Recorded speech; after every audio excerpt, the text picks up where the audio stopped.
Setelah ini, pihak penyeranglah yang akan menjadi sasaran arah penegakan hukum. Maka bersiap-siaplah para penyerang kepalsuan ijazah Jokowi seperti Roy Suryo, Rismon, Dr. Tifa, dan nama-nama lainnya. Sepertinya posisi tersangka sudah menanti.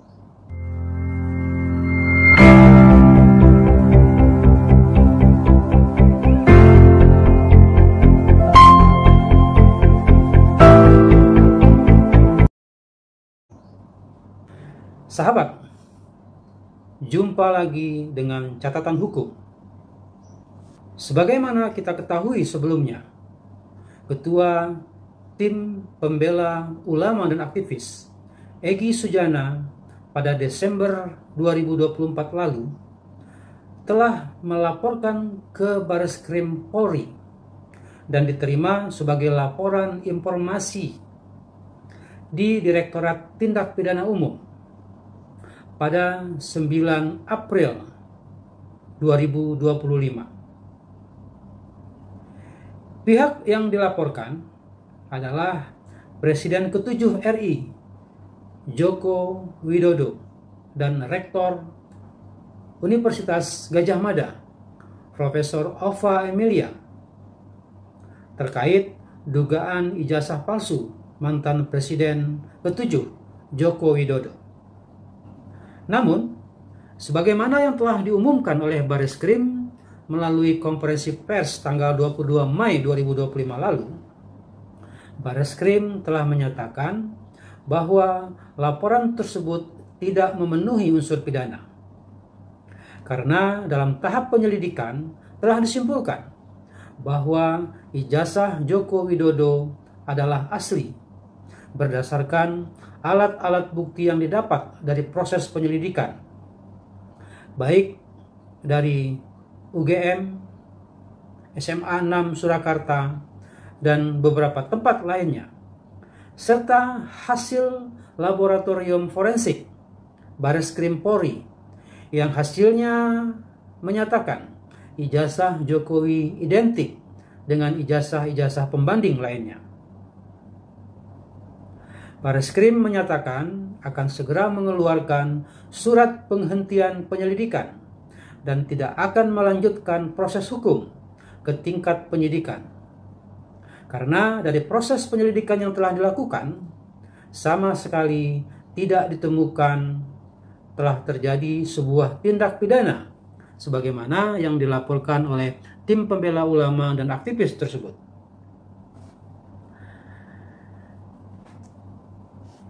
Nah, sahabat, sepertinya sasaran anak panah penegakan hukum akan berbalik arah.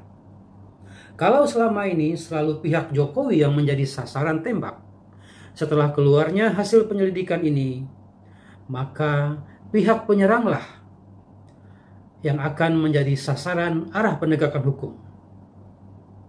Maka bersiap-siaplah para penyerang kepalsuan ijazah Jokowi seperti Roy Suryo, Rismon, Dr. Tifa, dan lain-lain. Sepertinya posisi tersangka sudah menanti. Hal ini berkaitan dengan laporan yang sudah diajukan Presiden Joko Widodo ke Polda Metro Jaya pada April 2025 lalu. Laporan ini dilakukan atas tuduhan kepalsuan ijazah Jokowi oleh sejumlah pihak. Berdasarkan informasi yang beredar, Jokowi telah melaporkan nama-nama yang tadi kita sebutkan dengan pasal 310 KUHP, pasal 311 KUHP, pasal 35, pasal 32, dan pasal 27A Undang-Undang ITE, yaitu Undang-Undang Nomor 1 tahun 2024. Nah, sahabat, pertanyaannya kemudian, bagaimanakah nasib para penuduh tersebut? Apakah benar akan lanjut proses hukumnya dengan penetapan tersangka? Ada penahanan terhadap mereka? Kemudian apakah berkasnya akan dilimpahkan dan diperiksa di pengadilan. Mari kita coba cermati dan urai satu persatu arah kasus ini. Yang pertama, apakah kasus laporan yang diajukan oleh Jokowi terkait pencemaran nama baik? Pertanyaannya kemudian, bagaimanakah nasib para penuduh tersebut? Apakah akan lanjut proses hukumnya dengan penetapan tersangka, kemudian mereka ditahan, kemudian kasusnya diperiksa oleh pengadilan karena penyidik mungkin sudah menyatakan berkasnya lengkap, dilimpahkan kepada jaksa penuntut umum dan jaksa membawanya ke dalam sidang pengadilan untuk diperiksa oleh majelis hakim. Nah, sebelum menjawab itu semua, mari kita cermati pasal-pasal yang digunakan Presiden Jokowi untuk melaporkan para penuduh ijazah palsunya tersebut. Menurut perkiraan saya, dari pasal-pasal yang digunakan, sangat berpeluang kasus ini naik sampai ke tingkat pengadilan. Dua pasal di dalam Kitab Undang-Undang Hukum Pidana tadi, yaitu pasal 310 dan pasal 311, menurut saya sebetulnya sangat mudah pembuktiannya.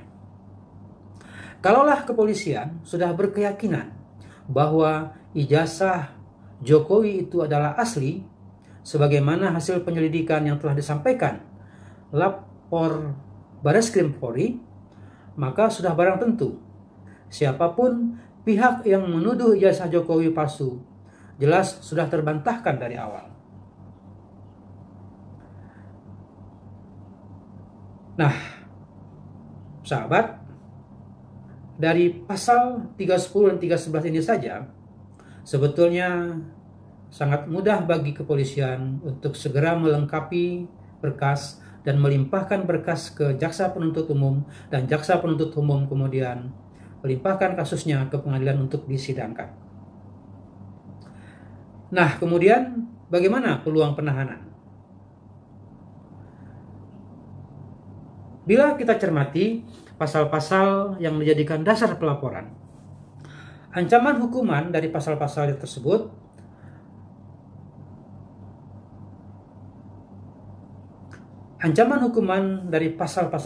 memang bervariasi. Ada yang di bawah 5 tahun penjara, ada yang ancamannya di atas 5 tahun, bahkan sampai 12 tahun penjara dan atau denda 12 miliar rupiah. Kita tahu bahwa salah satu syarat objektif penahanan adalah ancaman hukuman dari pasal-pasal yang dilaporkan adalah di atas 5 tahun penjara. Kita lihat bahwa dua pasal yang digunakan oleh mantan Presiden Jokowi, yaitu pasal 32 dan pasal 35 Undang-Undang ITE, ancaman hukumannya 8 tahun dan 12 tahun penjara.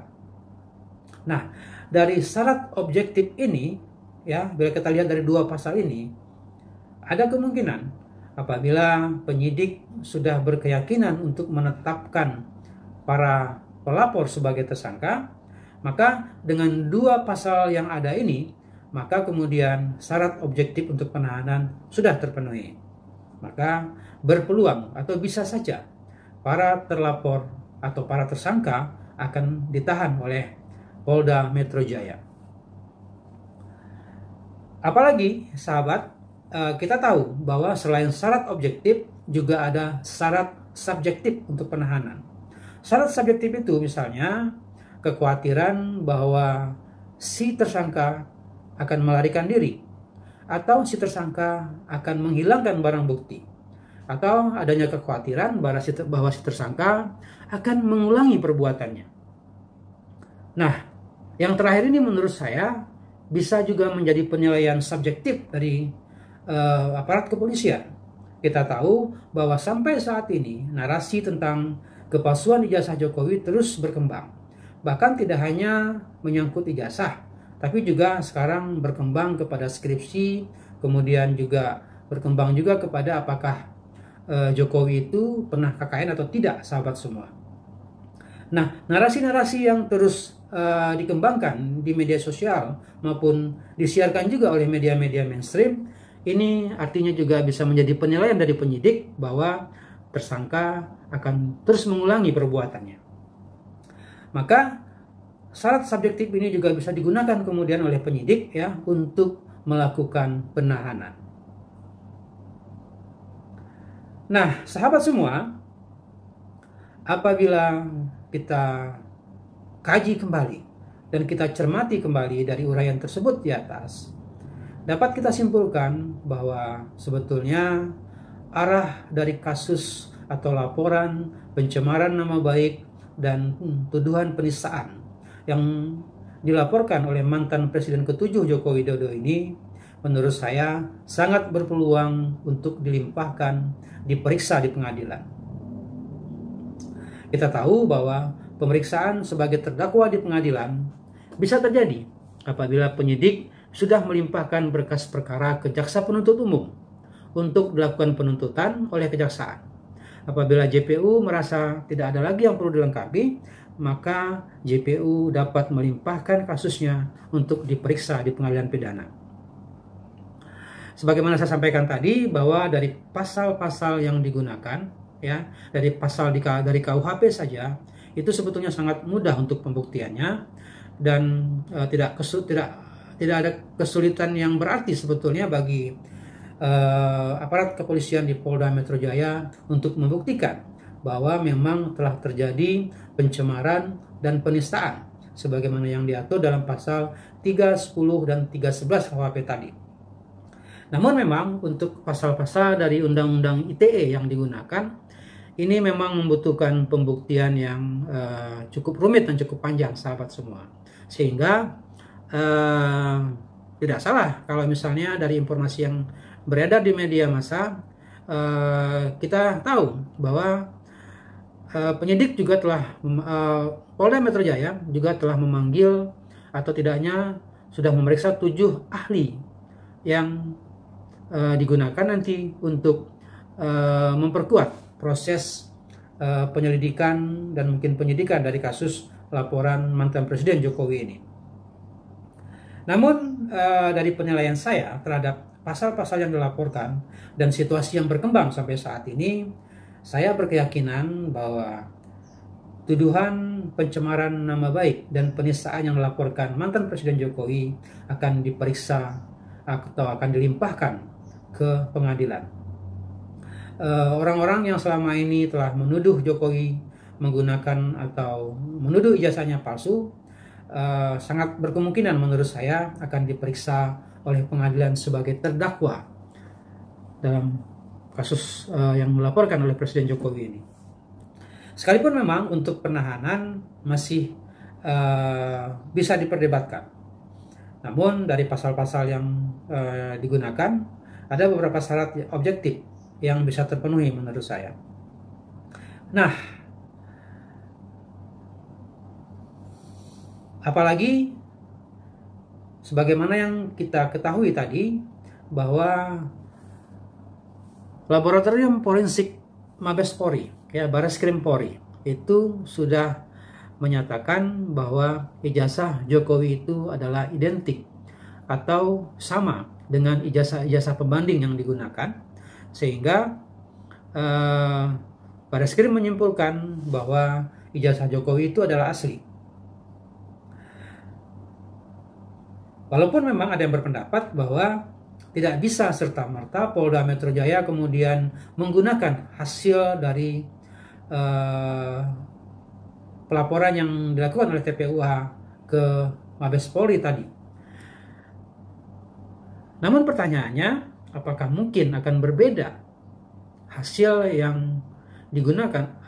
Apakah mungkin akan berbeda hasil penyelidikan yang dilakukan oleh Polda Metro Jaya terhadap keaslian ijazah mantan Presiden Jokowi dengan hasil yang sudah ada, yang sudah dilakukan oleh Bareskrim Polri? Menurut saya mustahil akan berbeda, sahabat semua.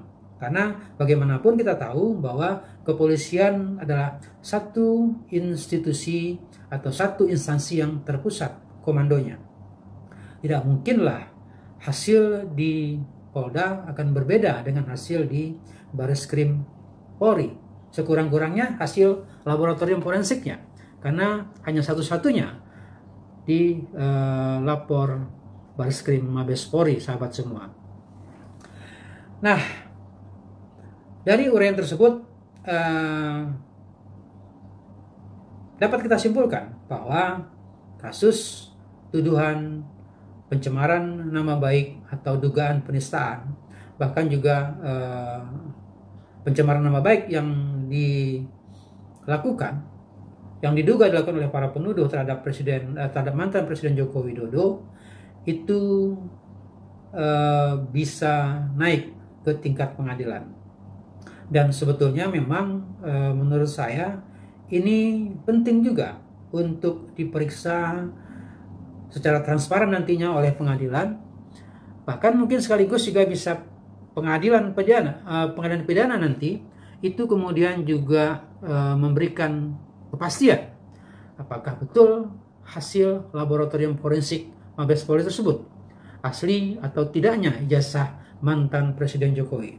Sehingga ini juga bisa menjadi jawaban bagi publik yang barangkali selama ini meragukan keaslian ijazah mantan Presiden ke-7 Joko Widodo ini. Nah, sahabat semua, kita tunggu saja bagaimana proses kasus ini berlangsung. Kita berharap tentunya kepolisian dapat bekerja secara profesional dan transparan serta akuntabel tentunya, sehingga harapan publik agar terungkapnya gonjang-ganjing dan selesainya gonjang-ganjing dan terungkapnya keraguan-keraguan publik terhadap hal-hal yang dipertanyakan selama ini itu bisa terjawab secara hukum dengan pasti dan bisa menyelesaikan polemik yang sepertinya tidak berkesudahan ini. Nah, tentu ini menjadi harapan kita semua. Sahabat, terima kasih sudah menyaksikan Catatan Hukum. Kita jumpa lagi dalam edisi berikutnya. Wassalam.